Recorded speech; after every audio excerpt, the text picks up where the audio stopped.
Ladies and gentlemen, welcome back to the show. It's me, Joey Licea, and today I have a very special guest, a very, very special guest. I want to introduce you to this lady. She was, I felt more like back in the day, she was like a mother figure, but now that I look back on it, she was more like a sister figure. And we had a lot of fun, and I met her at Sam's Club Bakersfield. Please welcome Shemita Chaney, aka Sweet Sweet. Meat. Welcome to the show. Thank you Yay.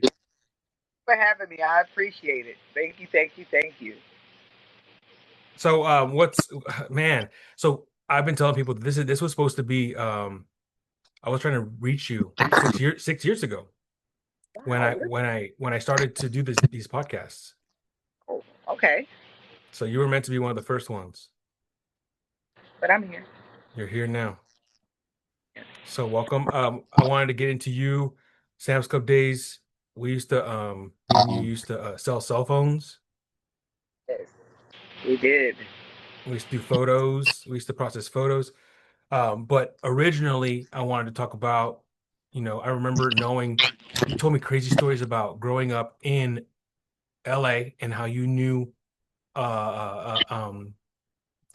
Easy E, or you knew someone that knew Easy E. I went to And school. I went to school with one of NWA, which is his name is Lorenzo. So MC that was Ray. Lorenzo Patterson. Mhm. So I went to junior high and high school with him.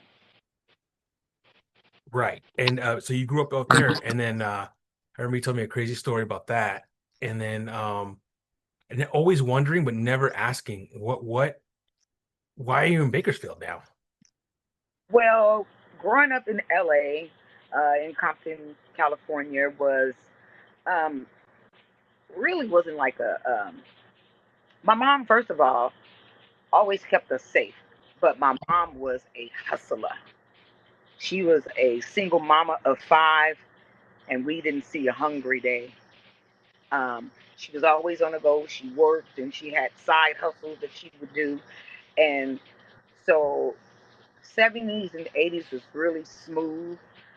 Late 80s got a little rocky. That's when the drugs kind of really hit and took over Compton, or I mean, all over LA, but my area as well. And the rougher the years got, my mama had came to a decision like, it's a little too rough. Time for us to check out. And my mom moved to Bakersfield. However, I stayed. I was already 18 years old, going to Compton College then. So my mom moved to Bakersfield to escape the drug life from LA. So when she left, she took all five of my nephews, who were the minor children, her her five grandkids, and she just like, it's too much. The gang life plus drugs. I'm gonna end up losing one of my children out here. And so since I was already pretty grounded, I was a pretty good kid. Never had gotten into any trouble. So I was really one of her stable, solid ones. I'm the last one. And so she just picked up the kids and moved to Bakersfield. Well, after a few years in Bakersfield, she had took ill where she was having seizures, and I can go back to that story. That started from her being robbed in the Nicholson Gardens in Watts, and she had ended up getting a brain tumor.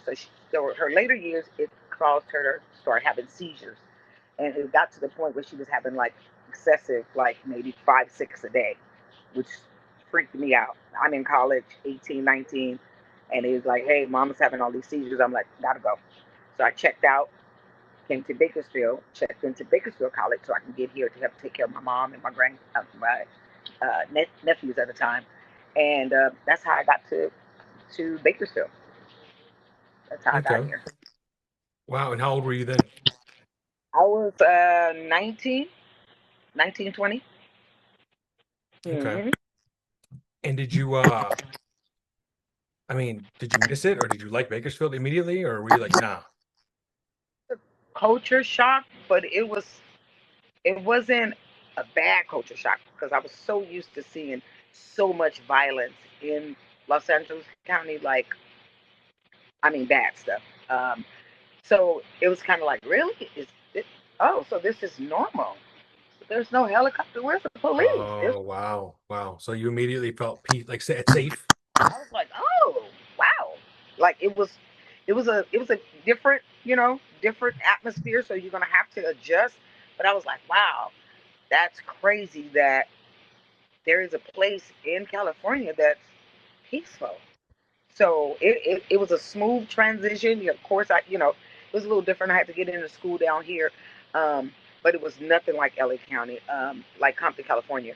Um, I can remember um, my first day of school, my senior year at Dominguez High School. We had a huge drive-by, and kids were hit in that drive-by, and it was just things going on campus that was not right. It was just all kinds of stuff, just like, it was a lot of violence.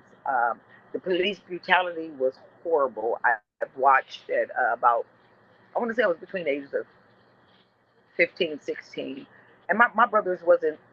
I didn't have angels for brothers. They was out doing what the other bad boys was out doing, and I'm standing on this block that we lived on, and it was Atlantic Drive, and popular area, and the police was coming down the street. Now the thing about that is, like, you don't take off running because you're gonna bring. Of course, I didn't have nothing to run for. Now my brothers on the other half, they probably should have ran.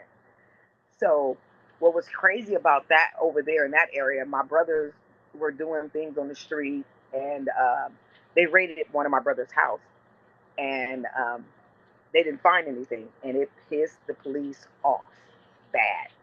So it kind of made them look bad because, the station has lost money doing this, and you didn't find anything. Well, an informant got back to the police and told them you didn't find anything because the drugs was in a Ziploc bag in his dog's mouth, and he was just holding it. They were pissed. So we're standing on the block that particular day, and they're hollering, one time, meaning the police is coming. So my brother was like, stay here. Don't move. You're fine. Don't move. Don't take off. Just don't move. And I'm like, are you dirty? Because I'm going to take off. So the police pull up. They jump out the car. They run. They got their guns, and I'm frozen now in time. They run straight over to my brother, and he has his dog named Wino, a red-nosed pit bull. They didn't hit my brother. They didn't hit me. They just pulled their service weapon and boom, and they shoot his dog in the head. Um, Fuck. so my ears are ringing. I'm scared because I'm like, did he just shoot my brother? Am I shot?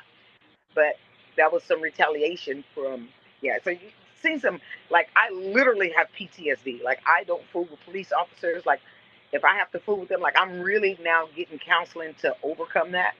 And it was hard for me to get my position because I had to deal with the CHP. And so I had to give him a backlash of, like, the tattoos that is marked on my brain from stuff that I experienced. I don't do police. So definitely PTSD from living in Compton, California. Wow. Yeah, That's extreme. very extreme. So thank God I kind of made it through the rankings without getting injured or, bad things happening. But I definitely experienced a lot of stuff and seen a lot of stuff. So pretty good place to Damn. So yeah, I mean, I feel like so you instantly when you came over was you had a more nurturing setting where not there was like instantly you felt it. Yes, instantly. And the way my mom knew about Bakersfield is a little backstory on that. My mom ended up marrying a guy when we lived in Compton, and he was originally from Bakersfield. So we used to come here to visit his family. So that's how we actually knew of Bakersfield, because I had never left Compton Oh my wow. entire. Yeah, but I knew as an adolescent growing up, I knew I wasn't gonna get married. I was not having kids in LA. I was like, nope, I'm not raising no gangbangers. I'm not doing it. No, I'm not, because it's really like guilty by association. And I have an uncle who's passed away who was a very big gang member from South Central LA. He used to always say, how did you raise your child? Like, how did you raise your son without being in a gang? I was like, uh, he was born in Bakersfield, not LA. It's a difference. Um, So pretty much, like, if you hang around a certain group of people, you automatically associate it.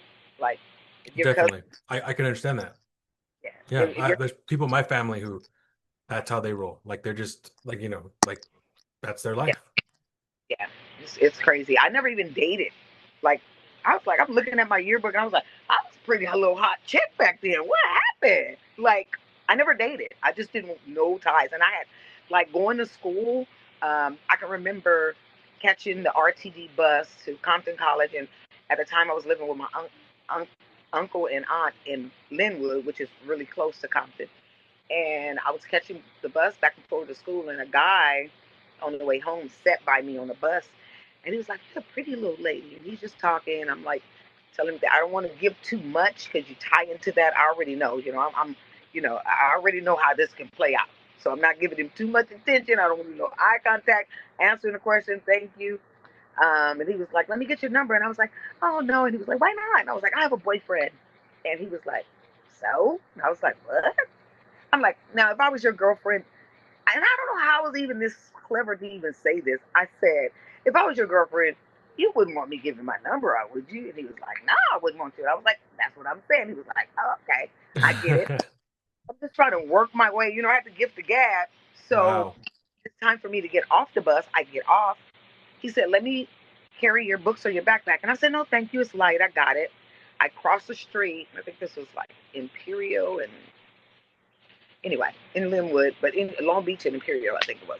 But I crossed the street to get to the other bus, and in my head, I'm racing. I'm like, whoo, whoo, okay, I ditched him. I'm off the bus. He gets off the bus at the last minute and follows me. I'm like, dang it. Oh, hell no. But it's broad daylight, so I'm thinking, like, okay, I might be okay. So I'm standing at the bus stop on the other side of the street, and he's still trying to talk to me, and I'm shooting him down. I'm never getting smart. I'm never getting cocky with him. Uh, Aggressive at all because I know how that can trigger. And so when my bus came, I was so excited. I was like, yes, my bus. The doors open. I went to get on the bus, and instantly he said, little B, you're not going anywhere. He grabbed my backpack. And so now he has total control over me because he has the back of me and he's swinging me. You're not leaving me. Which was crazy. So I fall to the ground. The bus driver throws it in park, and he jumps out and he pushes the guy off of me. And he was telling me to get on the bus, and he was like, "What are you doing? You're not gonna freaking touch her." Like, what are you doing? So he let me on the bus and didn't let the other gentleman on the bus. And so I sat right at the front seat, and he was like, "You can't associate with people like that. I watch you every day get on and off the bus. You're a nice young lady. You go to school. You're very well kept. You can't even you can't go with guys like that." I said, I don't know that guy. He was like, are you kidding me? He was like, you don't know him? I said, I have no idea who that is. And it freaked him out. He was like, oh my God, this man could have killed the both of us. This is crazy. Wow. So, it wasn't like a scary thing when my mom got sick. I'm like, I'm not going to go anyway because something's bound to happen. This is too many. Yeah, it's just a lot of things. I had one bus driver to hold me hostage on the bus because I wouldn't give him my phone number. And he drove me for probably about another 30 minutes on the bus because I wouldn't give him my numbers. So, LA is crazy. LA, That's that's LA, that's that's crazy. nuts. That's crazy. You got lucky. Yeah, You could have been like taking off somewhere crazy. You could have just went crazy. absolutely. So I never even partied. I never drove in LA. Nothing. Right when my mom got sick at 19, I jumped on the bus and came to Bakersfield to help take care of her. So that kind of saved me. And, from there on, I ended up meeting my ex husband here. We had 4 kids, and, 20 out of 25, 26-year marriage. But yeah, Wow. Yeah, that's when I met you. yeah, that's where I was at Sam's Club. Yeah. How old was your oldest back then when I met when you started working at Sam's Club? My oldest back then was, I don't know when I started, but I know around the time I'm thinking when I had Treasure. So when I had Treasure, my oldest was 20. Little Dave was 20, and Treasure was in my womb. So they're 20 years apart. Oh, wow. Yes, yes. So I have 36, 33, 28, and 16. I remember your oldest. I remember then that makes sense. I started in 2005. You started and I left in 2010, and that's when you had Treasure. Treasure was born 2010. So your son, when I met him, I remember I gave him some PS2 games. He's probably 15 at the time. I remember we both had a PS2 and I gave him a bunch of PS2 games. Yeah, he's doing very well. He has one child. He don't want any more. She's 15. He works for Carrington College, and he works on both campuses. And he's been a football coach for a little league team for about 5 6 years now. He did a Wow. team called the Rockets in Oildale, and then he switched over to. He just won his first championship game last year for the West Warriors. So he's doing pretty good. Wow. That's awesome. That's really Really. good. Yeah, and I remember Treasure. I mean, I never met her, but I remember when you were when you had her in your stomach, when you were birthing her, So pregnant with Treasure. Let me tell you what pregnant with happened. Treasure. Let me tell you what happened at Sam's Club. We had Okay. a cashier there. She's she was a Caucasian girl. I don't remember what her name was. I was about 8 or 9 months pregnant, almost about ready to have her. And I'm coming through the door and I'm waddling with the pregnant waddle through the door. She has a long line and she's ringing up a number. I make eye contact with her and she said, "You haven't had your little monkey yet?" Cashier? Yeah, I lost it. Yeah, I lost it right at the front end. I lost it. I mean, I went monkey ape. I'm the monkey. I'm the ape. I lost it. This girl turned so many different shades from pink to red to burgundy. Listen, this girl looked like a Costco hot dog when I got through with her. She Wait a was, minute. yeah, Did you have any prior issues with her? no, She just said that out of nowhere. nowhere. Wow. She will never, she will never say that again. Cause Wow. this right here is like a Tech 9, baby. You don't want this tongue. It's horrible. It could be horrible. And that was your last day? No, that wasn't my last day, but she got sent home that day. Wait. You beat her up? No, I didn't beat her up. I beat her with cussing Oh, I out. thought you said you beat her. Oh, I was like, I thought you walked. That was you're gone. No. Got you. I verbally abused her pretty bad at that. Don't you ever in your life Oh say no. is a monkey. Oh, baby, you got Oh you. no. She got her Black History course 101 up and close and personal. You hear me? But no, that's when I met you, Sam's Club days. And we met a lot of great people. Oh yes, absolutely. Let me tell you, people, let me tell you, you guys, that we met a lot of great people. And oh my gosh, Shemita was just like, so you have since now you're now a stand-up comedian. Absolutely. I've So been doing stand up since 2018. where do you perform at? I did a number of shows. I did have a home club here called the Laughing Stock, Bakersfield. It was up and going for probably about a few years, and then that club closed down. I think I'm not 100% sure why it closed down. I think it has something to do with like I don't know if it's like marketing or whatever. Um, but that club finally closed down. But so I did other little side spot like the Jazz Spot, Room 82. They have all kind of little different. I have not did. They have a club down here called the Well. It's supposed to be really a kind of big place here. Haven't did the Well. I haven't even visited the Well. I need to do that. That's something I need to do this summer. But yeah, and then I just do parties and events and friends and family and that kind of stuff, just to keep my craft up, just to keep myself sharp and up and coming. And then I'm just naturally goofy and a good storyteller. So that's really the basis of a comedian, anyway. Yeah, yes, you are. And that was like the main thing at Sam's Club. You were like you and Norris. You guys were just like we had hours and hours. I remember I said this to you recently. I don't know if you remember this. Um, it was Chris Cup Dog. That's how he got me the job at Costco. Remember or Sam's Club. Remember Chris Cup? I remember Chris. He was my best friend. We were in a band together. He worked there first, and then he got me the job. He knew he was you were really good friends with him because he worked there first, and Okay. he was trying to get me in, and then I got the job. And one day it was like all the Costco, or excuse me, I keep saying Costco, all the Sam's Club people were at Jack in the Box, like off the clock, like just bullshitting. And Uh-huh. Chris was like, Cup Dog was like, hey, you want to come because you're gonna meet the coworkers that you're gonna work with. I'm like, cool. And that's when I first met you before I even worked with you. We're I all hanging vaguely remember. out. And I remember everyone left, and it was just me, Chris Cup, and you were just nonstop. We didn't want to leave because you just were just kept telling stories and stories, and we were just like laughing our ass off. I'll never forget that. That was the first time I ever met you, and it was like from like a Sam's Club off the clock party before I even worked there. That's funny. That's funny. Yeah. I hear that a lot. Once I just was at a yard sale. I've been in this house 4 years, and I met a neighbor way down the street, and I feel like we're friends. She was like, "Are you coming to get in the pool? Like, are we chilling?" She's an older white lady. She's like 78 years old. But as I was buying stuff at the yard sale, she couldn't stop laughing. Like, I don't even I don't even realize that it's coming out like that. I think it's Yeah. just, I kind of see how people do freestyle and how they do ciphers. I get it.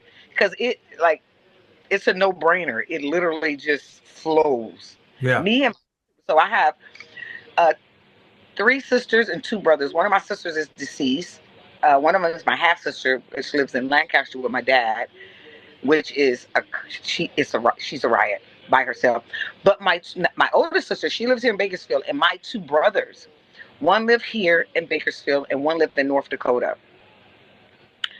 Those two guys right there is probably where I got my, I don't know, because we all three of us together will take a building down. My Yeah. older so I am not afraid. Hey, you guys, I know everybody say don't tell your age. I'm not that person. I am very grateful to be 57 years old. Very, very grateful. So I never have a problem with telling my age. So I'm 57, so that means my brother is 66. This guy is the funniest man on the planet. He has a humor that is just so unheard of. Like, so me and my two brothers, we get on a roll and it's ours on That's end. funny. We at my sister's house for Thanksgiving. My sister's like, "How do y'all think of stuff that fast?" And just like I'm like, I've been knowing them their whole life. Like, how would I not? I know all of their secrets. Like, what are you talking about? So it's a really fun time, and it's always really close. Like I'm super close to, like, with my nieces and nephews. People wouldn't know if they were my kids or my nieces and nephews. Like literally, we're super close. That's awesome. Yeah, I didn't know love, your love. family was all like that. Like Yeah, you. yeah. My brothers is crazy. My sisters didn't have it, but my brothers, who them two is crazy. They are crazy. And I've been trying. My son, Lil Dave, is super funny. He's on Facebook. He get all kind of views and people commenting on his stuff because he's so funny. But I've been trying to get him on stage with me. He was like, "Mom, you gave me the fun. It's like you didn't give me the courage. I can't do it. I can't get up there." Poor guy. Like, bro, we would do so good together because we're gonna know, we're gonna play off each other. If I go into a story, you're gonna be able to finish it. And he's like, "Yeah, I guess somebody else do it. I ain't gonna be able to do it." Like, he's Dang. an introvert. He don't want no attention on him at all. Like, yeah, Damn. it's fun. Yeah, I remember one of the things I still use is we were trying to back at Sam's Club, you were trying to I forget what we're talking about, but we're trying to figure out like we're asking each other questions, like bullshitting. Like, hey, do you Uh-huh. think this dude's gay? Like someone that worked there. Uh-huh. And then we were trying to figure out, some people are like, no, some people are like, yeah. And then we asked you, you came up and you're like, oh, he definitely got some sugar in his tank. And I could not stop laughing.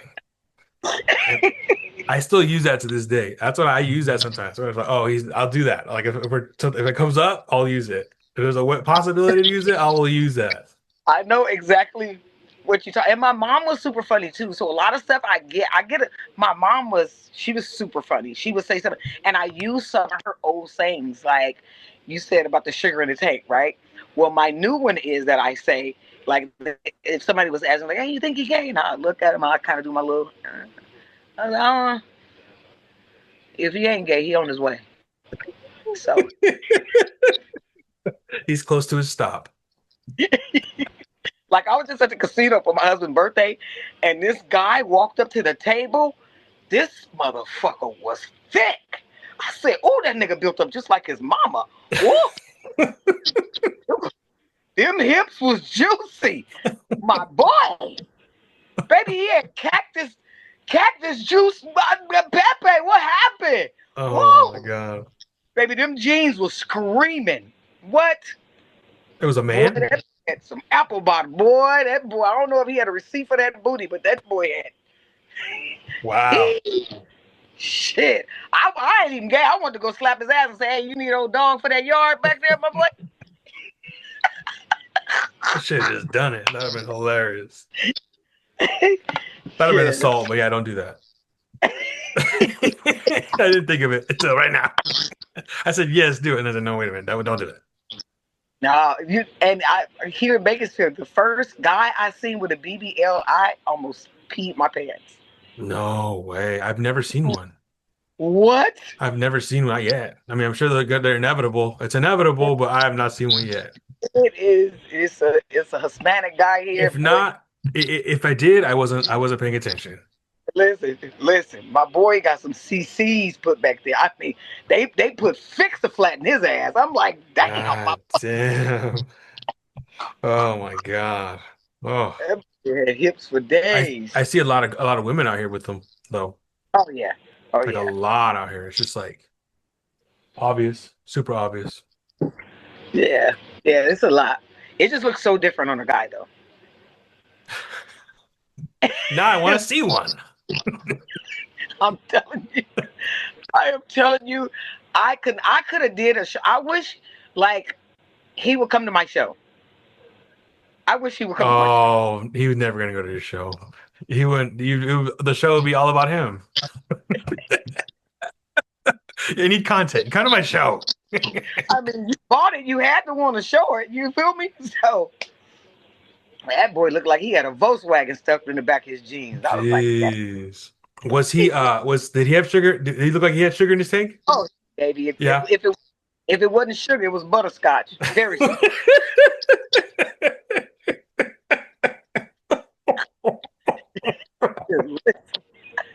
Oh shit.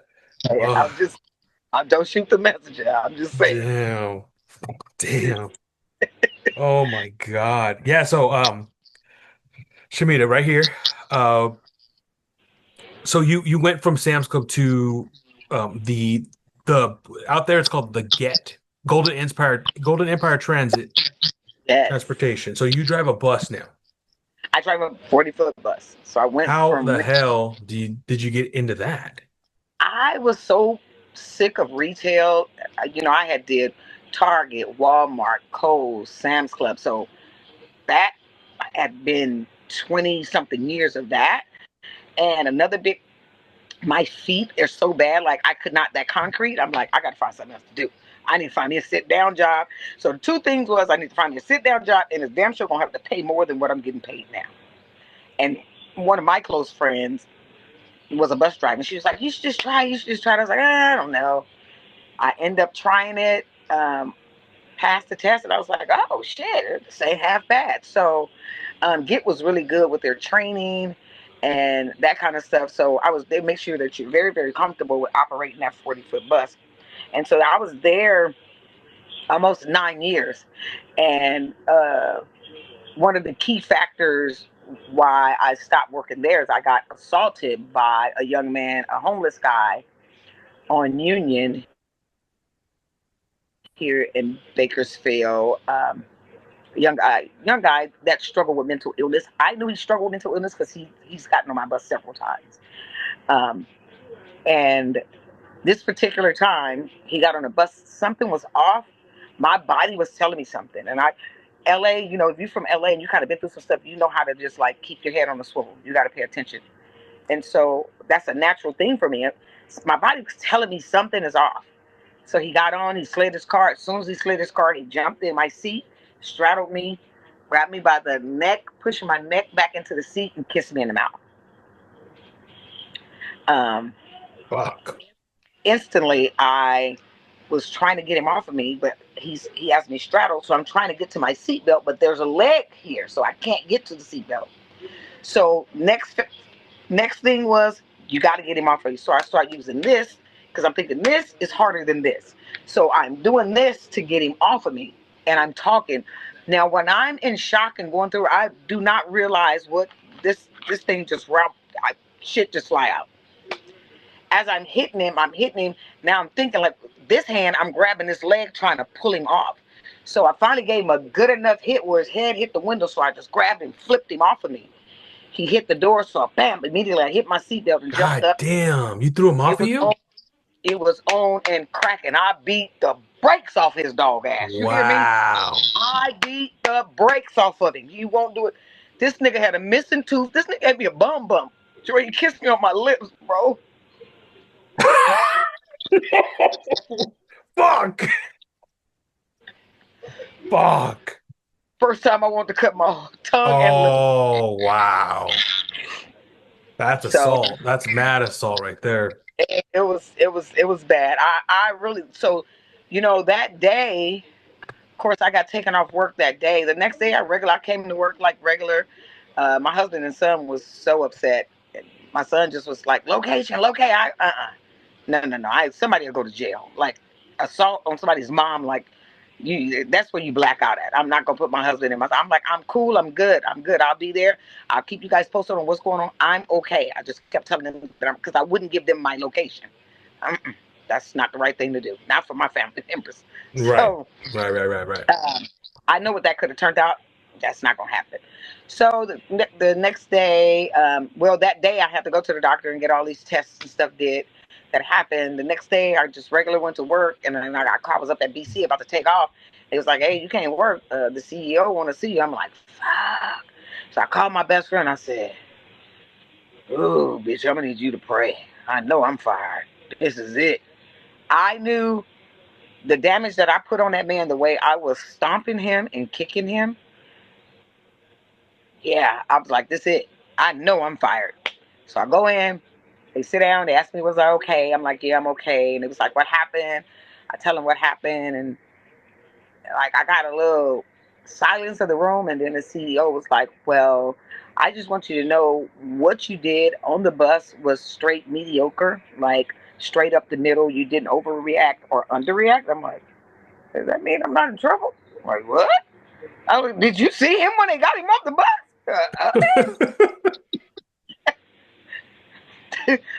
I had this nigga smelling his ear. You hear me?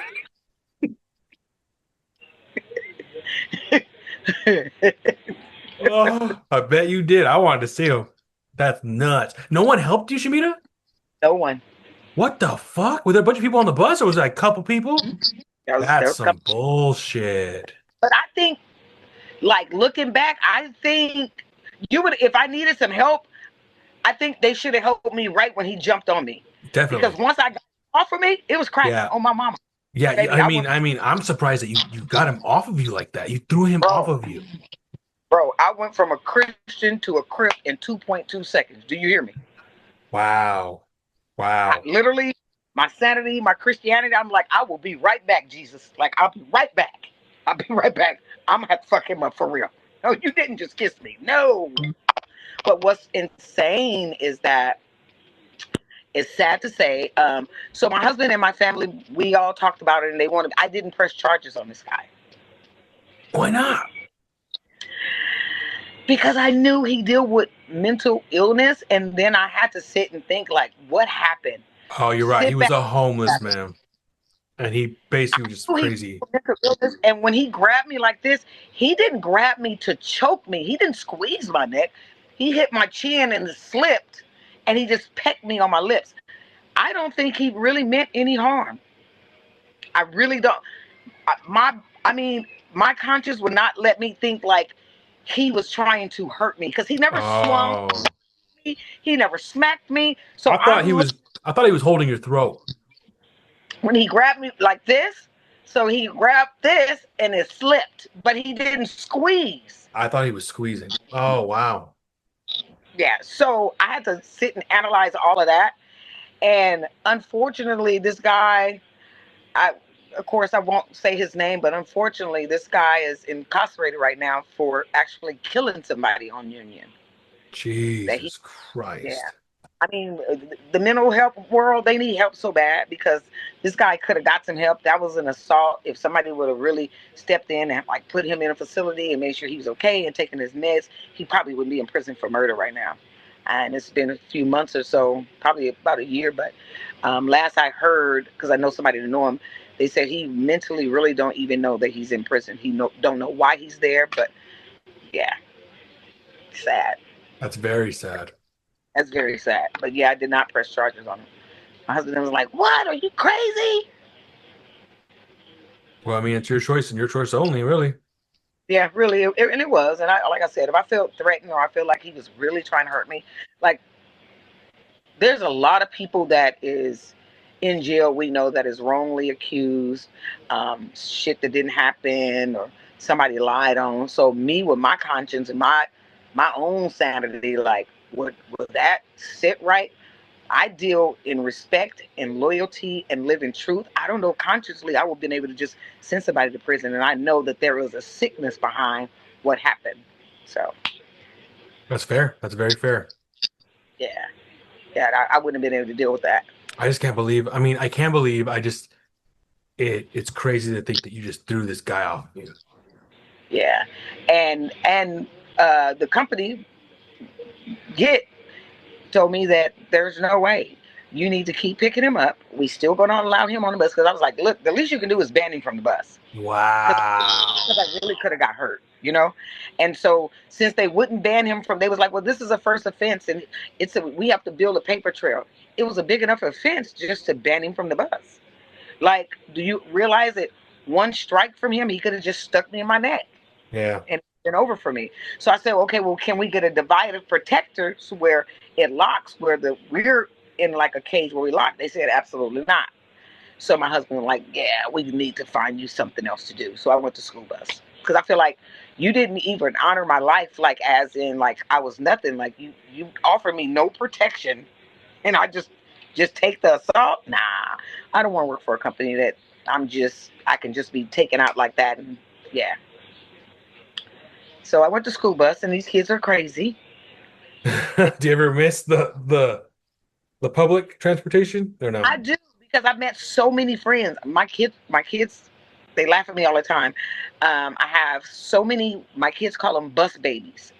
So I have so many people from the Get Bus. Like I have a guy who I call Son who lives in Vegas who flew here to attend my very first comedy show. Like Oh, that's loyalty, bro. I have a wait. Let me see. I don't want to because okay. How do I say it? Because you know all these words and verbiage and okay. So I have a transgender son. She was born a girl. Yeah, I have a transgender son, and she lives out of state. He lives out of state. Ooh, he lives out of state, and I'm still in close contact. We still talk. We still FaceTime. He go through something. He call me mom, this, that, and the other, or he's like, hey, y'all thought I was playing. Y'all didn't know I had a black mom, and we just talk. We chop it up because he used to ride my bus all the time. Well, it was funny because my daughter needed some money, and I said, hey, go on my phone and cash app you a certain amount of money, and then she's going through my cash app. She was like, who is this? I was like, oh, that's my son. She's like, Mama, you send them money? Are you crazy? It's like, I'm sending you money. If I consider them my kid, of course I send them money. She's like, oh yeah, you just too obsessed with me. So I have a lot of bus babies though. Like even with the school bus, Get Bus, I have a lot. I've met a lot of good people. that's I, nuts. I have a story that happened. I was on Union and California, parked by the Wiener Schnitzel, and I had to sit there because we have a time point. And as I'm pulling up, this guy is doing his hand like this, and in my head, I'm like, "Damn, he go another crazy one." Shit. Okay, here we go. So I open the door, and he jumps on a bus, and he's still. I said, "Quit all that moving for you slap me, man. Go on, what you doing?" He was like, "No, man, it's a lot of bees and wasps out there. They was all around me." I was like, "Oh," he was like, "Can you check and see if one on me?" I'm so scared of him, so he started to turn around. I was like, "Be still." He turned around. I see a wasp. I swat the wasp in the back of his head, and I smack him hard. And I was like, I think I got it. And he was like, oh no, it was a little rubber yellow band on the back of his head. The whole entire bus fell out laughing. The, oh my god! Like, Was he bro, was he one of your bus babies? no, he wasn't one of my bus babies, but I didn't know him, and he couldn't stop laughing. He was laughing so hard. I was like, "Why would you put that a rubber band on that little ass piece of hair? Like what? How did you even do that, bro? Like what the hell? Shit had been Oh, happening that day, bro. In that same in that same spot, I was transporting a transgender male, and he had the skirt on, and he was dressed all up, and he was standing in the front of the bus. A Hispanic guy was all the way in the back, and right there at that spot is a time point. I can't leave. I have to sit there so many minutes. And the Hispanic guy started talking, popping off, and he started talking shit like, "Y'all lazy as fuck," da da da da, and he's just going off. I'm letting him talk. So after he was like, "I'm ready to go. I got somewhere to be." I said, "Well, this is called a time point. I'm explaining this to you one time. It's called a time point. I don't make this stuff up. I just follow the rules. I have to sit here for a certain amount of minutes." So he went on and on. He was like, "You sit up here talking to this fucking sissy." That transgender man turned around and said, his voice went from that high pitch. He said, "Check this out, my nigga. I used to play with marbles. Remember, I was born a boy. I will beat your ass on this bus with this dress on. It will be ball juice everywhere." I spit my, oh.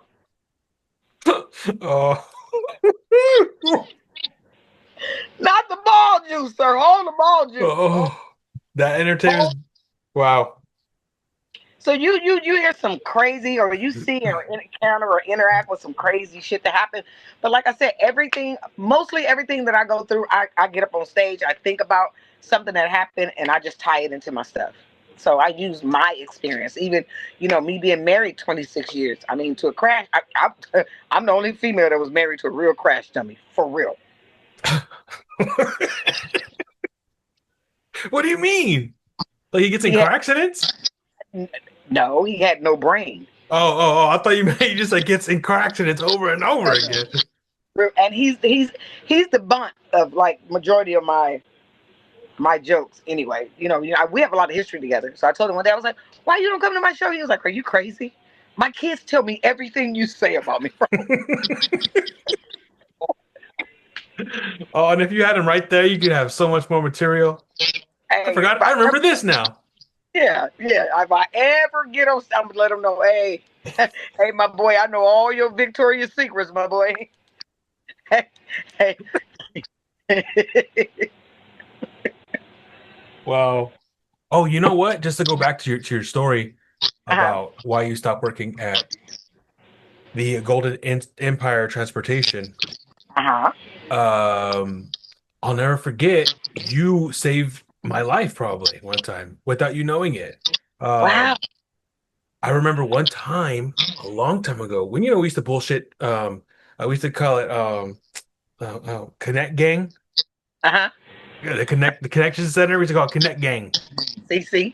Yeah, and we were bullshitting one day. I remember you telling one of your stories like you're doing, and you were telling a story about how you learned fighting when you were fighting early on in your early years that Right. when girls would grab your hair, you said that's a perfect opportunity for you to use both hands because they only have one. And I'll never forget that. And then remember, I grew my hair out long Yes. and I got into a fight one time. And it was Sam's Club time, and he grabbed my hair, and the first thing I thought was those words, and I just started fucking wailing on him because he had my hair and he was hitting me, just Right. hitting me, and Right. like I got a black eye, all this right here was all fucked up, but Uh-huh. he didn't get a chance to go too hard because I was just both hands. You saved my life. I probably would have been knocked out. Look, and with our culture, we're so used to our hair being pulled on, so it's really not. You know what I mean? Like I always taught my girls, two versus one is always better. You got all this open. You hit that chin in the right spot, somebody going to sleep. Yeah, You yeah, and I even he didn't. even if you just chin motion, if you clock him on the right, What did Kendrick Lamar say? Turn his TV off. Turn his TV off. TV's just clocked Yeah, off. yeah, No, you hit that right. and it wasn't too bad. It was more of a like once, Right. I got him enough to for him to stop and let go of me, and it was broken up real quick. No one got knocked out, but I'll never But forget. Like that's what if it wasn't for that, I would have probably just been I don't know. Like yeah, but like that device clicked in my head the second that started happening. I'm like, the second he grabbed my hair, I'm like, okay, here we're going this way. right, absolutely. Crazy. Absolutely. I would have never thought that if I wouldn't have heard that story. You didn't tell me. I forgot how it came up. Yeah, like you got to learn different strategies. My daughter, one of my daughters has been jumped here in Bakersfield twice. Everybody know that she's a good fighter. Back in the day when I worked at Sam's Club, when they had MySpace, they had her ranked 48-0. She was a teenage kid going to BHS, knocking shit down. You hear me? She got jumped twice here in Bakersfield, pretty bad, but they knew it was. Now the first time she got jumped, it was New Year's night. It was two girls. My daughter had been in a huge. Both my daughter, my two oldest two, had got into a huge car accident where they got hit head on with a drunk driver. Um, my 28-year-old, she was pregnant at the time. Her face went through the windshield. Oh my God. The only thing stopped her from ejecting from the vehicle. She had her seatbelt on, and it just got tight on her belly. But that's what saved her. Is the Now, baby okay? baby's fine. Oh my So God. this guy hit them at like 100 miles an hour, head on, right in front of What the Kerm. fuck? Yes. Now my daughter, who it was the one that said that's the fighter. She was in the back seat, no seatbelt on. She was drunk because it was her birthday. So my daughter that was pregnant was her designated driver that night. Did As they're anyone leaving, die? no. All there. Fuck. So my daughter, the one that in the back seat, the birthday girl, she was ejected, Thank and God. Thank God it no hit one her. died. Four cars got hit, but the passenger in the drunk driver's car, he had one of those little infinities, and he had removed the passenger seat. My son was like, "Oh, mom, they do that to make they race them so that make the car lighter." I'm like, "What the hell?" Anyway, some little 18-year-old girl was sitting in that on the floorboard. She went head first straight through his windshield, so she almost died. My daughter, the one that got ejected, the birthday girl, she broke her back, her hip, her tailbone, and her pelvic in three different places, and she's still partially paralyzed. Oh my God. I think Right? were you at Sam's Driving. Club? No, I was working for the school bus. Oh my This just happened a few gosh. years ago. This happened like 5 years ago. So the driver, of course, 21, 22-year old, not a fucking scratch, Yeah. not No. a scratch. That's crazy. Crazy, yeah. Wow. So yeah. So when she got jumped, my daughter was like, they jumped me, and they had brass knuckles. I'm like, whoa. I seen the video. I couldn't even stand to watch the video. I'm like, God dang, what Yeah. happened? And Fuck. I said, you know what? I'm grateful that you're alive. You don't need to be in these rough areas with people. And I do the mom talk with her. She's an adult. I said, but do you consider that it took two of them to jump you? You don't have a black eye. You ain't got your face ain't all marked up. They didn't knock you to the ground. You're partially paralyzed, and you had on heels. Bitch, you bad. Bitch, bitch, you bad. You Yeah. bad to the bone. And they had Right. brass knuckles. Yes, That kills motherfuckers. yes. Kills them. She, yes, she survived that. So that was, yeah, that was hard Damn. to watch. Yeah, that was hard to watch. So Brea, Brea, I remember her. yes, I remember I'd see yeah, her all the time around town. Like I go to the fair, I'd see her. I go to yeah. the store, I'd see her, and I always say, I'm gonna say, tell your mom I saw you, and she'd be looking at me like, "Who the fuck are you?" He's like, don't do that. She was like 12, maybe 13. I don't know, like she was a teenager, so she was in that little, probably like that little, anti like rebel phase, Yeah, yeah, yeah, yeah. Remember I did that music video with T I was telling you about? Yeah, at the fairgrounds. Yeah, that was pretty decent. That was at Sam's Club too. That was fun. that's cool. Yeah, and I think that was my first. To be honest, I think that probably was my first gig because I did like a skit in front of his video, and it was just something off the brain. I just made it up. He was like, "Just do something to make it funny. I don't care what it is." And I act like what I did. I brought a handheld police scanner, You were and like a security guard. yes, I and remember that. I just freestyled that the whole thing, like, and I went from that security guard, me seeing them as rappers, and then I turned into a groupie, chasing them all through the fair. It was cool, cool, I cool, cool. remember that. Where can we see that video? I believe it's still on YouTube. I know I got it saved to my phone. I'll send it to you. If you have the link, send it. I can throw it up while we're talking about it. That'd be fun. Yeah, it's called Young T. Can I Kick It? I will look that up. Young T, can I kick it? Yeah, it was on there, but yeah, that was fun. From That's time to nuts. time, I talked to. I haven't talked to Young T. I haven't talked to T, but I talked to Orland from time to time. He worked at Sam's Club. I remember I walked into the cooler at Sam's Club. I don't know who it was. I caught two of my lot guys. I think it was. They was in there, big chiefing. They was in there, blaze the. I'm like, really? Are y'all? No, They were that's in there. horrible. They was blazed Wait, wait, up. wait, wait, wait. You didn't say Orland. No, not Orland. No, Oh, it I was thought I was tripping. I was like, yeah, that no, no, no. didn't sound like Orland. Yeah, yeah. It was. I think it was two lot guys. I think it was. I It remember. was that. I'll never forget. I remember one time. I'll never forget with Orland. We used to always talk shit about people, and and and he would tell me he would tell me stories like oh fuck this guy, he did this to me. He told me a story, and I could picture it in my mind, and I would make me laugh so fucking hard. Do you remember Juan? He was on a He, forklift. He had a crooked eye. he's a manager. Still He's right he's now? right now. He the one. Yeah, he got his eyes played double dutch. Yeah. So you remember him? Great guy. Not trying to talk down him or anything, but just the way he looked was funny. He was goofy, and he had that crooked eye. And he told me this story. I'll never forget. It sits with me because I wasn't there, but I could picture it happening.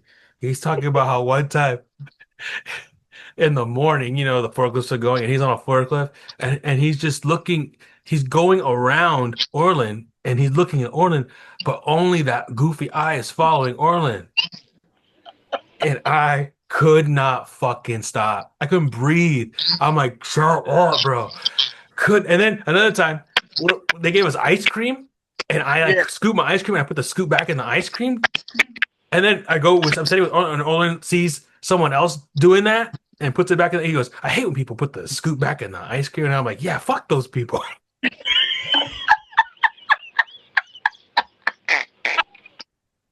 that shit is Like, hilarious. that's so ghetto, bro. I'm like, "Yeah, fuck that. Clean it off or something. What the fuck?" I remember they sold those. We made the pies that we can pie a manager for Oh $5. my God. I always talk about we should do that now at my work now. We would make so much money off They, the ones we hate. oh my god! I pied this one white chick. I don't know, forgot what her name was. Everybody hated her. She was a new manager. She came from out of town. I think I bought $40 worth of pies. There You you know go. they had the big wall up, and when everybody was laughing because before it was my turn, I started warming my arm up like the pitchers do. And I was winding my arm up. When I got up to her and threw that, I had a stack so high. I'm like, I just strategized. I'm I like, remember okay, that. I can't be far back because it's gonna slide. I got to be right up on her. When I hit her with that fucking pie, it splattered everywhere. I mean, the managers, everybody was rolling. She told me that she tasted spoiled milk in her nose 3 weeks later. I tried to drown that bitch. What a dirty bitch. Clean your fucking nose out right. God damn it. I tried to baptize that bitch. I was so Oh, I remember that, Shemita. And I bring it up now because like morale is really bad. and there's a shitty ass managers. I'm telling you, I'm like, and then we always donate to the Children's Miracle Network, and it's like, Oh we wow. can get so much money if we just did like a shaving cream in a pie tin. You gotta go crazy like we did We, back then, and yeah, we did. you would see which managers are the either the fun ones that everyone wants a pie, or the ones that don't like that they want a pie. Either way, it's a win-win for the organization. Yeah. So where you work for now? I work at Costco now. Oh, okay, okay. Oh, that would be yeah, perfect. Yeah, I jumped over. So I worked for Sam's Club for 12 years, and I've been working for Costco for 9 years now. Oh, okay, cool. Yeah, so I've been in this shit for fucking, what's that, Do, 21 years now? Wow. Do you remember Destrea? Destrea, no. She was pretty girl. She was the manager of bakery. She was black. She was light skinned. She used to wear long weave. She's passed away. Oh no. We were good for. Remember little short Trish? Yeah, Yeah, I don't know. I don't think she's at Walmart anymore. Yeah, I have a like crazy some. story about her. Yeah, listen. We were cool, super cool. She was like really great, but I found out that I went to high school with her son, and I didn't know her son was the one that bullied me in high school. Damn. But she loved me. And I remember finding out one time they came in together, and they were both looking at me like, what the fuck? Yeah, yep. Your mom loves me, bitch. She hired me. She loved me, dude. Like she hired me. I remember Trish. Yeah, she didn't like me because me and her and Destrea was best friends, and then Destrea, she was. I didn't know at the time she was an ex police officer from San Diego. I guess she got wounded and combat, whatever, something happened, and they used to have to come to the tobacco cage to get their walkie talkies. Well, What was her last name? I want to see. I want to look her up.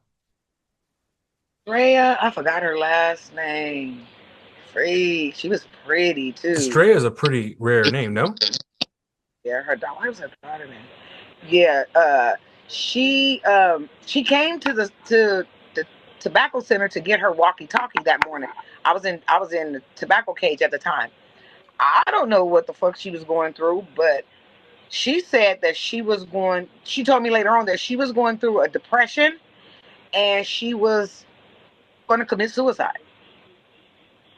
We had Wow. ended up close, and she said, I walked in the tobacco cage to get my walkie. She said, I don't remember what it was. You said something and it broke my fucking depression.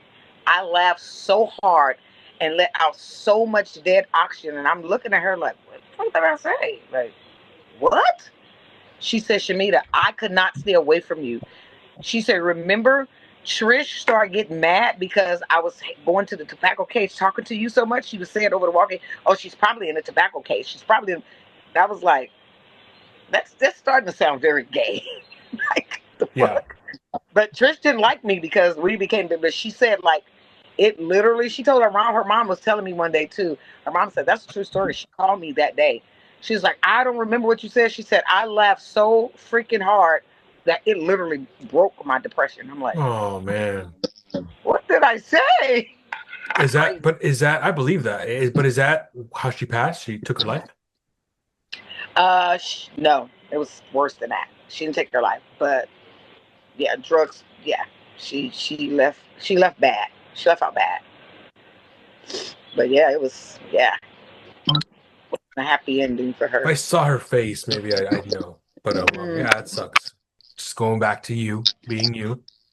I don't know Mm-hmm. what the fuck we were talking about, and I don't know if it's taboo in this day and age. But you were talking about how I don't know. It's one of those bullshit chat sessions. Uh-huh. We're just talking shit. We're chilling up against the rails, just like waiting for people to come by. Right, And right, right. you had mentioned, I think someone you knew, or someone we knew, or something in the paper, in the news headline was like, a girl got raped, but like something happened. She was doggy style, and you're like, bitch, how the fuck do you get raped doggy style? Crawl away. Killed me, fucking killed me. Remember that? I remember. What were I we talking remember about? we were talking about an incident where somebody that I know uh, was claiming that she got raped, and basically she was just a fast ass little girl, teenage girl, Okay. and she said that he raped her. And when they, this is serious, so they want details. The police. And so she said, "Oh, she was in dog." I said, "How the fuck you in doggy style when all you got?" You said, "Bitch, crawl away," and I died fucking laughing, Joey, you remember? You have so many fucking details that it is unreal, bro. dude. I How have the hell so many shit. I have so much shit. It's so funny. I did remember I used to talk. I love my dad now. I remember I used to talk so much shit about my dad that one day he came in, you were giving him a mad attitude, and I was like, I probably should have not told her all that shit. fuck over my boy? You fuck over me. Yeah, So what's he up? was like, "Why is she so mad at me?" I'm like, "I don't know, Dad. Let's just get the fuck out of." I went in to get. He went in to get a phone, and you were just mad. Like, what the fuck? You were just like giving him attitude, and I was like, He's like, "Why is she? What's going on here?" And I'm like, "I have no idea, Dad. She just bad day. I don't know." Not telling him. Oh, I told her all the bullshit he used to put us through when we were fucking kids and shit. Which was like, in retrospect, I was like a little kid complaining, like he's But cool, cool as but shit, that's so my personality though. Like, don't and fuck and over me. and right, and that's what I figured. That I chopped it up to that, but I didn't want to tell him. Oh yeah, I told her all the shit. But we were such a close knit family there. Like I've never met or worked with another group of people that I'm still in touch with. Like Right. I told you, me and Tiffany, we have me, Tiff. I don't talk to Lawan. I haven't talked to Lawan in years, but me and Tiffany is still close in touch. You know what I mean? Like it's so many people. Like I ran into Vanessa, and it's so many like that relationship, that family that we had built at Sam's Club it was it was good. Yeah. It was I remember. Go ahead. hmm? Go I ahead. just called. I was talking to Bear on the phone, and I was like, "Yeah, I'm gonna sit down with Joey." He was like, "Joey, who is Joey?" I said, "Sam's Club." Joey, you in touch with Sam? What? I'm like, "Yeah, I just told you the other day. Like he has a podcast." Da da da da. He's like, "Oh, I want to watch it. Please tell me when it's coming on." Yeah, that's I remember him. He was we used to push baskets together, I think. Or I remember he used to be on the lot. Keena, I remember Keena. He was like my best friend, dude. He would give me like the best He, advice. Tina was the youngster with the old soul because his dad was so much like because that his dad and mom was my in-laws. That was my husband's little brother, and so I got with his brother when Keena was probably 5. So that's my baby brother forever. And his dad was so much older. His dad was maybe like 30 years older than his mom. So he gets all this old wisdom Yeah. and stuff. His dad was, man, you talking And about solid. correct me if I'm wrong. Back then, he was married, right? No, Okay, but no. he had a girl. Yeah, he did have a girl back then. Okay, okay. Because I felt like he was giving me like because it was when I got with Anita and he was giving me like solid fucking advice, like That's how great. to be like centered when I was feeling like this or like that. I And feel like even yeah, he was I just feel, great. I feel like Keena wasn't old back then. I mean, he had the wisdom, but he wasn't old. He was young. Well, to me, he was young, but he was like the one I can go to for like solid advice. Like he Yeah. was real with me. He didn't bullshit me. He didn't give me the runaround. He was straight up with me. And he's still that person. Like he's still that person. His daughter is his oldest is off to college.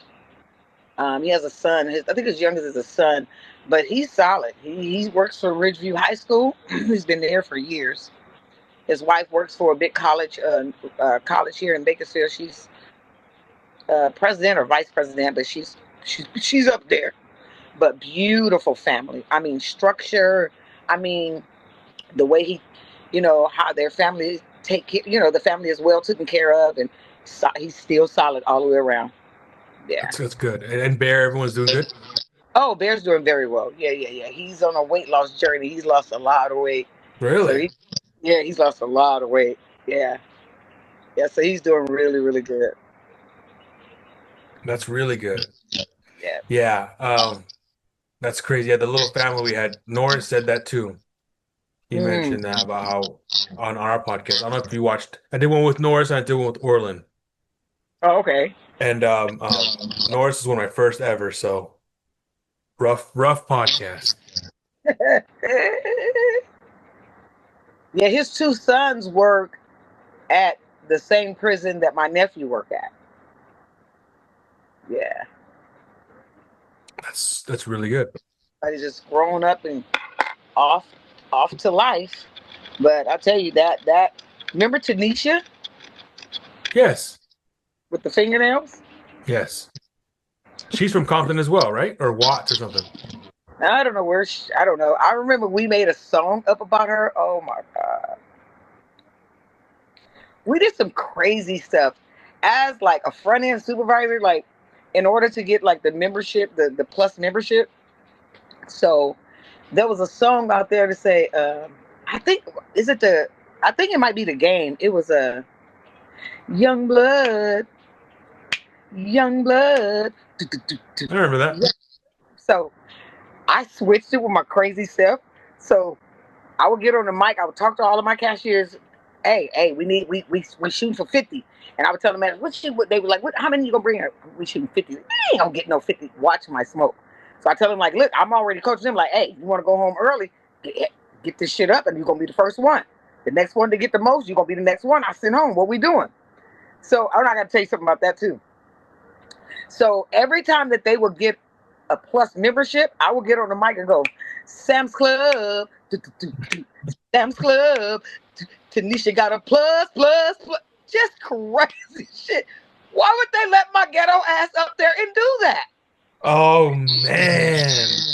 And then the girl, the Tanisha, you know, we all had our stories when we came in. And one day she came in, she was like, she had these boots on, and they were like all fur boots. I got some too now. They're all fur up the leg. And when she came in, she walked through the front end. Norris was coming from the back. He said, who bad she done kicked an ass? So I started laughing. I couldn't stop laughing, right? He's so stupid. So then one day she was telling another story about her daughter hair, and she was saying how long, because she had her kids were, I think her youngest or something was mixed. But anyway, she was saying how long her daughter hair was, and she was like, my daughter hair come way down here, and I was like, how are you measuring it like that? Don't you measure it like from the back? So we was laughing about. She was saying that her daughter hair come to her wrist. I'm like, okay, well, bitch, mine too. I'm a rabbit. So we were just laughing. So all this shit. Then one day she came in and she said, girl, guess what happened? I said, what? She said, girl, why did I have a stroke last night? I said, how the fuck are you at rest? Wait, Tanisha? Tanisha. She said that? So me and LaJuan being silly, we over in photo, the music is playing in electronics, apple bottom jeans came on. We formed a whole song. The song was Tanisha got them apple bottom jeans, her baby hair down to her. The whole Sam Club is looking at her. Next thing you know, she hit the floor. Tanisha had a stroke. Whoa, whoa, whoa.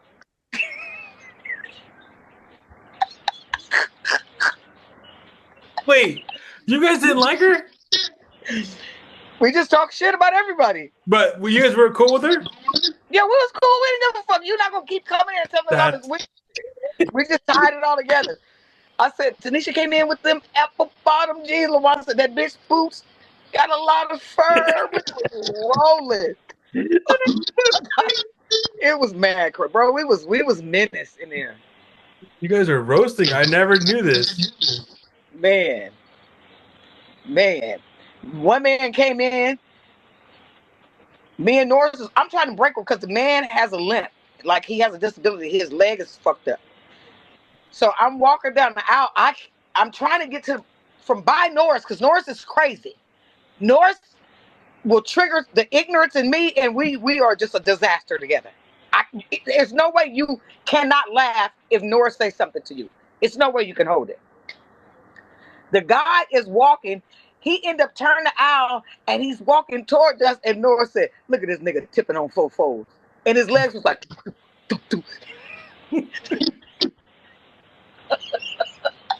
Oh my god. oh my God. It's no wonder we didn't get fired, bro. I swear to God. Like it was we were crazy, bro. I swear to God. But I had the time of my life working there. Like that shit was, if we got a solid team of managers, man, we could have been the top Sam's Club on everything. Probably.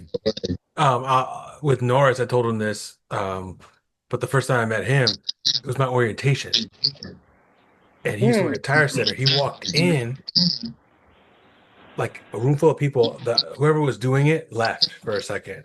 Norris just jumped in. Everybody, get a piece of paper and write down. He started writing this, like, write down what you want to do in the next 5 years in your life. And everyone started doing it. But I'm like, this motherfucker's got a Tire Center shit on, and we don't even know who he is. He didn't introduce himself, nothing. But everyone's writing like what they want to be in the next 5 years, like what they want to do with their lives.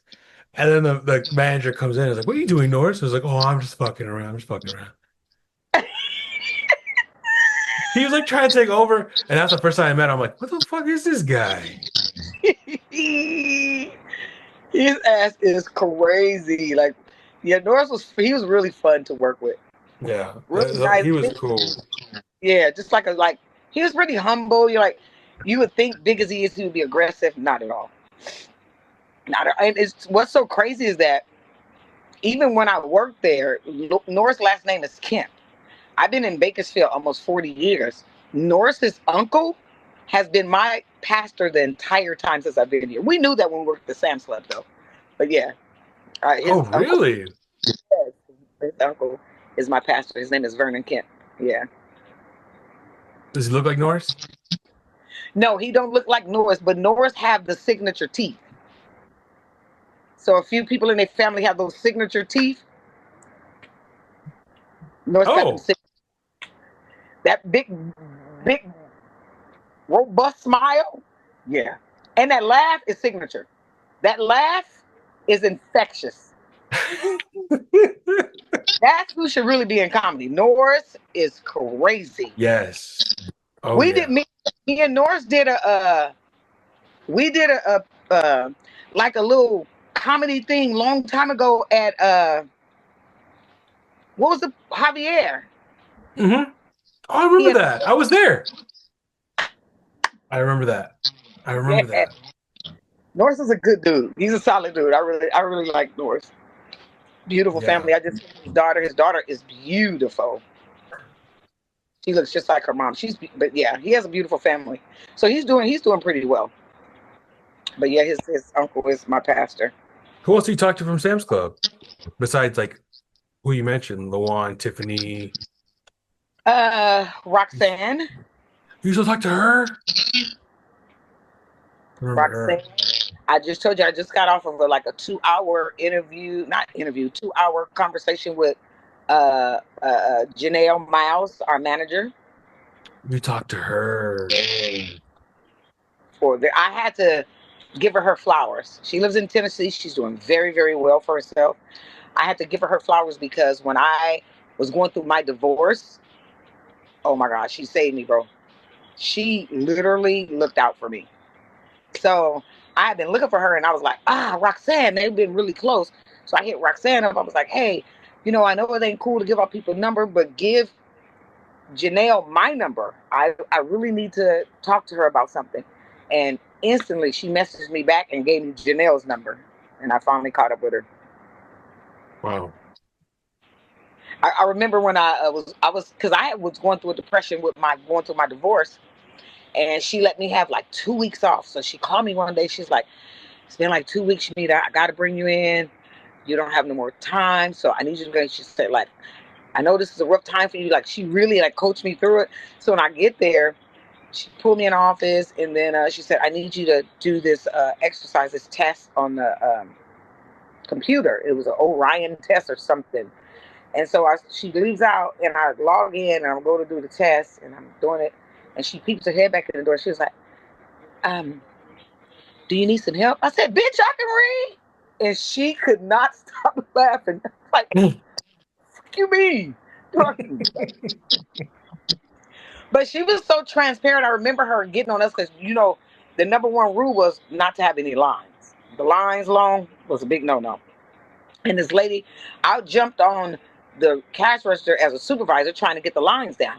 And one lady is impatient. They had an apple pie and it had like caramel and peanuts or something all on the pie. She throws it on the conveyor belt, right? When she threw it on the conveyor belt, Janelle sees it. The cashier who I was covering for, she came back and Janelle was like, in the office, all these supervisors, COS is in the office. So I get in there, she was like, did you guys fucking see that? And I'm like, see what? She was like, it was in your line. Did you see her throw her pie? I got so pissed off and I popped up. I said, I don't give a fuck if she knocked every peanut off that motherfucker. That's her pie. Maybe she don't like peanuts. Bitch, this is like the post office. She got to wait in line, Janelle. She was like, oh, yeah. I was so fucking mad. Like, it's a line. What are you talking about? She came back and whispered every time, you don't care if she fucks you don't give a fuck if she knocks all the fucking peanuts off. I was so mad. I didn't give a fuck about that. Shit. That was crazy. It was Oh a lot my of. God. It was a lady. Remember the little old lady at the door?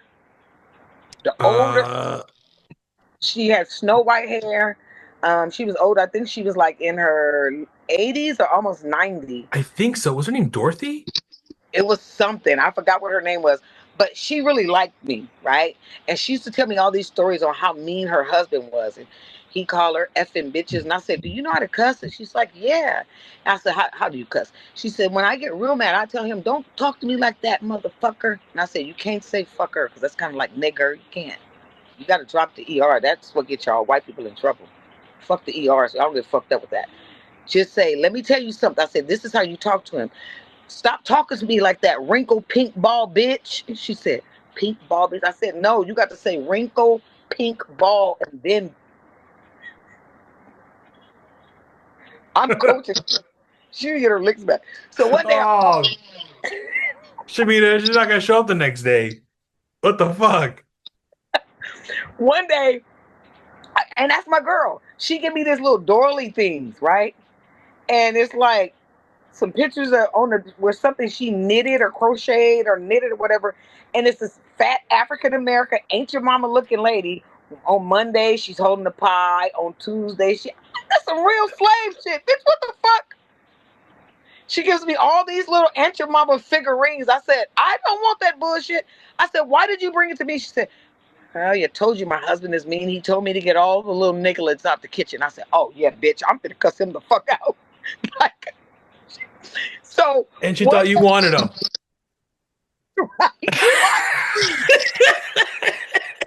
Great grandma, bitch, no. So I walk in the door and she's giving out some tea. So I don't drink tea, of course. I walk in and she was like, hey, Shamit, do you want some of this black African tea? I said, no, bitch, I ain't from Africa. So I kept walking. She said, where your ancestors are? I said, bitch, I ain't got a cousin in Africa. Stop playing with me, little old lady.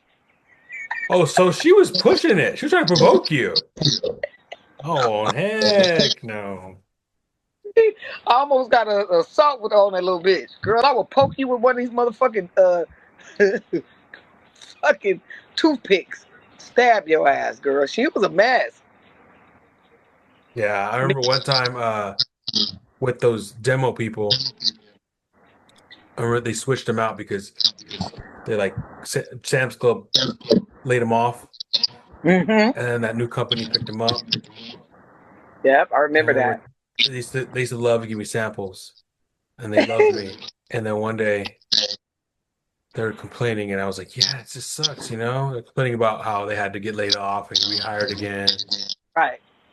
And so I was like, "Yeah, agreeing with them, being like, yeah, um, like it just sucks." I assumed that Walmart was cool because they would let old people sit at the door. Like they had a good job for old people. Like if you're old and you need a job, but they didn't Right. like the way I said that, and they stopped giving me samples.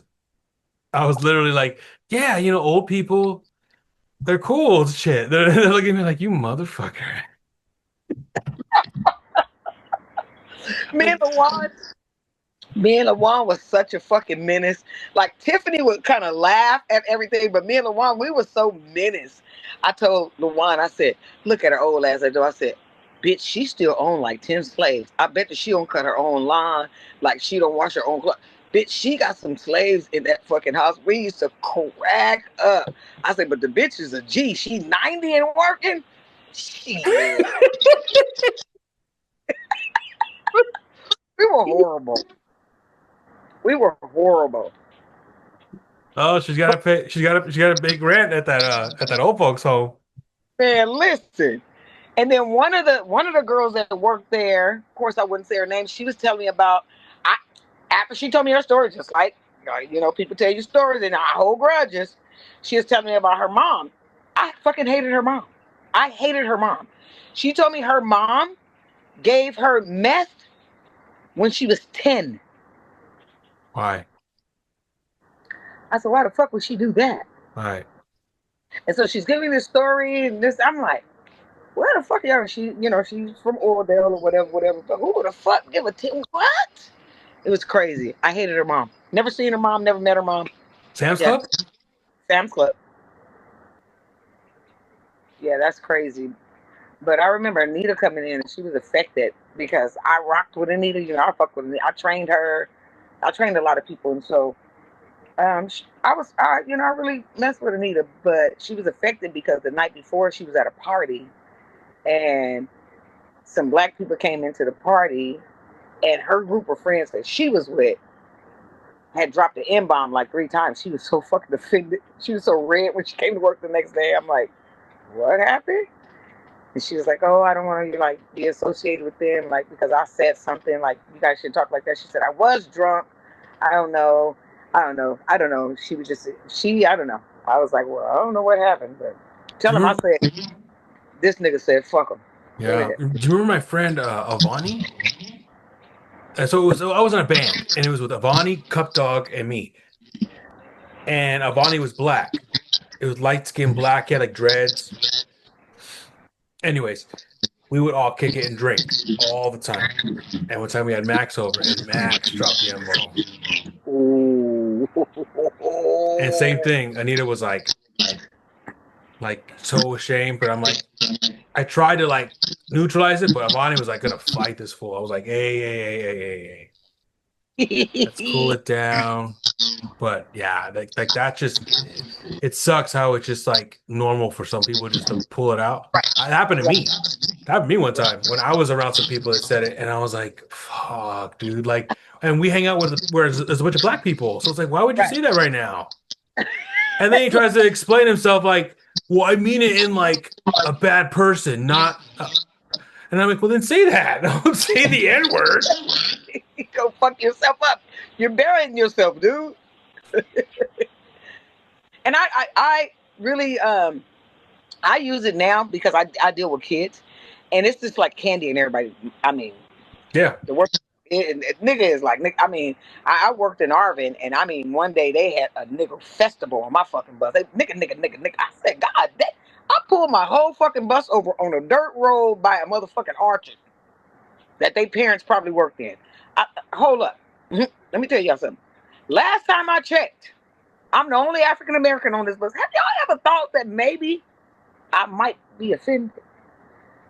I would never forget the biggest dude on that fucking bus was probably 6'4". That was a big ass motherfucking Hispanic. He stood up. The bus is quiet because I'm on them about the N word. Um, and he goes, Mimi, because they call me Mimi. I said, what's up? He was like, man, my apologies, man. I was one of them. I said it a lot today. I said, listen, I'm not really even offended, like my feelings is hurt, but this is an educational moment for me. I'm not just your driver. I'm your mentor. This shit can make you lose a job. You can get into it. You could be in a restaurant. You find somebody that was born in the fucking 40s or 50s and they old and angry. Somebody that's been in a war, they'll take your fucking head off. Like you got some old school people don't play about this work, so be careful of your surroundings and this, that, and the other. You put yourself in some bad situations. Literally, 98% of those kids got off the bus and apologized. Wow.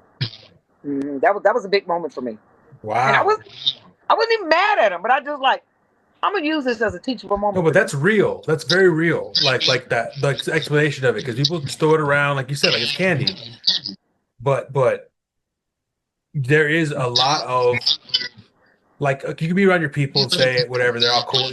They're used to saying Yeah, it. right, But once you're right. out that realm, you You gotta be don't careful, know. You don't know what's gonna and happen. and you don't know what might trigger people. What their trauma is. They might hate that word and they're gonna fucking just be like, last straw. This is it. Boom. Bad day, whatever. Absolutely. And like, these when these Karens came out the woodwork around the pandemic and all this shit, I was looking for me one of them bitches. You talking about a flashlight in the daylight? Where you at, little bitch? Where you at? I want to slap the mayonnaise white off a bitch. I want to slap the rice white off her. Come stand behind my car talking about you in the wrong parking spot. I'm going to beat your ass. I'm going to get all my lashes back for my great ancestors. I'm going to fuck you up. Don't come playing with me. This ain't what you want. Listen, this ain't the smoke that you want, sugar. It's carbon monoxide in the smoke. It'll take you out of here. Don't come playing with me. So you don't understand the things like this privilege stuff now, like where they think they can just talk to you any kind of way. It's gonna trigger somebody, and it's so sad. Like I'm really not.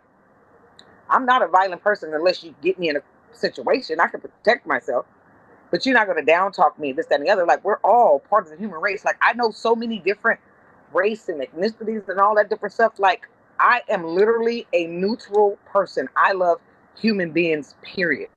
But if you think you're gonna dominate me, then you're gonna pull out something that you don't want to see. So my first defense is I try to diffuse it by saying, "Hey, be careful, careful, little lady. Let's be nice, okay? Let's be nice." I use all my nice soft words because my wheels was already turning back here. You hear me? So I had a little girl on the bus say she was gonna slap the shit out of me. I said, "Girl, your mama would be so fucking mad at me if you attempt." I am that driver that will put some M&M peanuts on your forehead, baby. This ain't what you. I'm not disrespectful. Google me. Call my two oldest daughters. Yeah, they head has been under some refrigerators before. Slap me. God damn. Yeah, yeah. I'm that driver that will cave your. I will punch your kid the fuck out, and your little boys. I will hit them with a kitten shot and make them pee on themselves a little bit. Yeah, yeah. It's these kids are crazy. I have kids smoking blunts on my bus, drinking a pint of liquor at 5 in the morning. It's crazy. It's crazy. It's out of control, and then there's no consequence at all. Why? They're afraid of the kids. Somebody got somebody got fired for brake checking to step on their brake and make the kids sit down. Fired instantly. The kids have all the power now. So even with the profanity, they don't care. They're disrespectful. They don't care who they talk around because a lot of them, believe it or not, talk like that at home. So I had to learn how. I'm almost 60, so I had to learn how to just turn that shit off. Just turn that button off. Turn your ears completely off. Don't take this out of heart. This is a good because my job. I love my job. I love what I do. I deal with people, and when I have situations like I have to do emergency exits before we do every trip, and so I turn it into. I break the monotony with the kids because I turn it into a little comedy show. On the end, after I do all my important stuff, I said, "What you will not do: no arms and legs out the window, no body parts. Listen, this, that, and the other.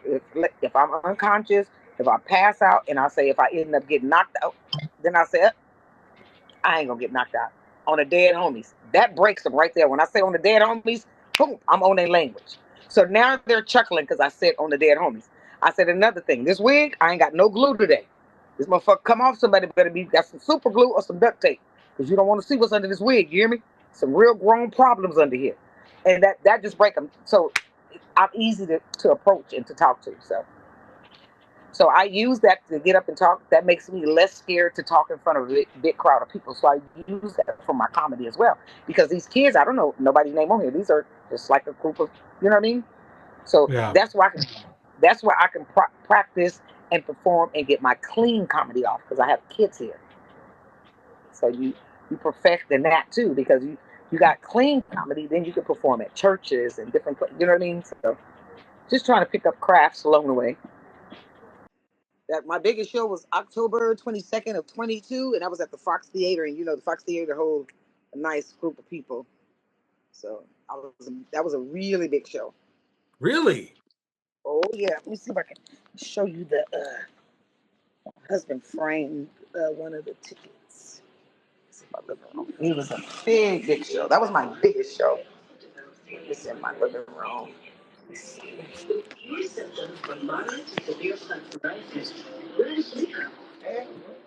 I'm showing Joy something. I'm still on the podcast. I'm showing Joy something. Okay. Let me see if you can see the people. I don't know if you can actually see.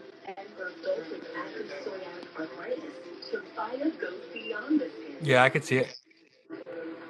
So you Sweet see, meat. yep, you see Big Perm from Friday in the middle. It's a lot of big headliners. Whoa, Phase on Love was there? Look at all of those are top. Michael Collier, that Brian right there, Faison Love, Troy Medina, all of them big headliners was there. Wow. Yeah, it was big. It was a big show, and it was so crazy. I didn't let my kids see my hair, my makeup, my clothes, because that was my biggest show. Right, I was opening for some really top celebrities, so um, everything, I did everything secluded, and it was so crazy because I was like, how do I network? How do I network? So they already had somebody, the host that was hosting it, right? So I said, how do I sell myself? Because I need the promoters, I need the people with the money to know that not only that I'm funny, but I have the ability to bring people in the room. Because those seats was 100, 160. Those were some big seats. So they're about getting their money. So after this girl is from Los Angeles, California. She's from Compton, da da da da. And this your girl, Sweet Meat, right? And everybody clapping. I had people from Sam's Club. Every job that I worked at, I had people in the building. I mean, my family came from LA, Long Beach, Compton. All of them came. San Diego. I had somebody coming in from Washington. I had my boy Fry in from Las Vegas. I had a lot of people. My job, current high school, them drivers was in the building. And so it was funny because my husband's like, I didn't recognize this Hispanic guy. He was a heavy set guy. Like when you first came out, all he kept on saying, "That's my bitch." I was like, "The fuck is that? Who is this? What the hell?" I What don't the know who that fuck? was. It had to be somebody I know though. So nobody knew I was going to do this. After they brung me out, I said, real quick, because I only had so many minutes. I said, real quick, do me one favor. Off your ass and on your feet if you in this bitch for Sweet Meat. Where you at? Them motherfuckers went crazy in there. Ah! They went Damn. And then I came out to the song. I heard you bitch was looking for me. Bitch, here I go. It was good. It's all in like networking and trying to promote and sell yourself though. Like one song I came out to what was that song I came out to? Smile, bitch. Smile, bitch. Come on. Yeah. So it's all in networking. You got to pull it together. Because I feel like you have to captivate the audience. You have to get their attention and you got to bring it to you and you got to keep it. That's what I learned in it since I've been doing it. And I'm still new at it. I don't feel like my kids will tell you, like, Mama, that was a 10. What did you get yourself? Like a 6. They'd be like, a 6? Hell no. Mama, you knew that wasn't no 6. Like, hell no. Like, they say on stage, I show no nerves. I'm nervous. My kids say, but one thing about me, everybody offer me drinks. They know I'm a Hennessy girl. Hey, we got a bottle. I don't drink at all. My biggest fear is getting up there and boom, lose my train of thought. I don't ever want to do that. So if I got my shit together and my wheels are turning, I 9 times out of 10 I'm not gonna mess up. But if I'm drinking, there's a chance that I'm going so fast that you know what I mean. And then I study all of my stuff. So I what I was first doing wrong, I'll tell a joke, everybody start laughing, and while they're still laughing, I go into my next joke. That's not good because they're not finished laughing, so now they missed the first part of the joke. So I really like to die. My husband was like, "You really serious about this?" Yeah, because it's all about timing. Let them finish laughing, and then you go into your next joke. So I'm learning. I'm learning. I'm gonna get it. I'm gonna get it. That's Craft is awesome. gonna, yeah, it's gonna get better.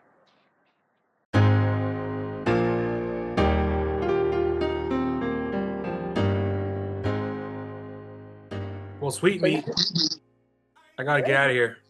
All right. Well, I appreciate you. It's been a wonderful, wonderful time. I'm so glad that we was able to sit down. We must do this again. Yes, we gotta do Uh, it again. And oh, when it's done, I'll let you know. I appreciate it. Thank you so much for having me. Thank you for being on the show. Thank you for giving me your time. And Oh, I for sure. enjoy. I mean, I wish I could keep going, but I got 3 kids. I gotta figure this out. What's going on? I get it. I understand. We are way over. I wasn't expecting to go this long. I'm like, okay, it's 30 minutes, but when you're talking to family, it's just gonna go. So, It does, and I wish, like I said, I wish we could keep going. But if we could plan another session, that'd be amazing. okay, okay, cool beans, cool beans, cool beans. Cool. Thank you so much for having me. I appreciate you, Joy. Thank you very much, Shemita Chaney, aka Sweet Meat. Sweet meat. Bye. Bye.